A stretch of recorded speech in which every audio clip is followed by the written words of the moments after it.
முருகனின் மறைந்த கதைகள் ஸ்கந்த புராணம் டே 8 வேலை முதன்முறையாக பயன்படுத்திய தருணம். தெய்வ உலகம் இன்னும் அந்த அதிசய ஒளியில் மூழ்கி இருந்தது. சண்முகன் கையில் பிறந்த வேல் இன்று முதன்முறையாக தனது சக்தியை வெளிப்படுத்தப் போகிறது.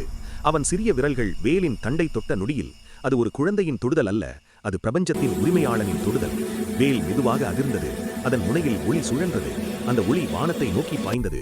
அது ஒரு சோதனை, ஒரு முதல் பயிற்சி. அந்த ஒளிக்கதிர் வானத்தில் ஒரு தெய்வீக வட்டத்தை வரைந்தது. அந்த வட்டம் பிரபஞ்சத்தின் ரகசியங்களைப் போல சுழன்றது. தேவர்கள் அதைக் கண்டு ஆச்சரியத்தில் நின்றனர். சண்முகன் தனது 6 முகங்களையும் ஒரே நேரத்தில் உயர்த்தினான். ஒவ்வொரு முகமும் வேலின் சக்தியை உணர்ந்தது. ஞானம், அனுபவம், அமைதி, வீரம், கருணை, சக்தி அனைத்தும் ஒன்றாக இணைந்தது. அவன் வேலை வானத்தை நோக்கி உயர்த்தினான். அந்த நொடியில் வேல் அவனுக்கு கீழ்ப்படியத் தொடங்கியது. அது ஒரு ஆயுதம் அல்ல, அது ஒரு உயிர். அவன் சுவாசத்தோடு இணைந்த சக்தி. அவன் வேலை மெதுவாக சுழற்றினான். அந்த சுழற்சியில் உருவான காற்று தேவலோகத்தின் மேகங்களை பிளந்தது. அது அழிவல்ல, அது கட்டுப்பாடு.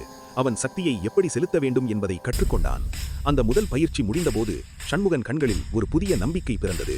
இப்போது அவன் தயாராகிறான். தராகசுரனை எதிர்கொள்ளும் நாள் நெருங்குகிறது.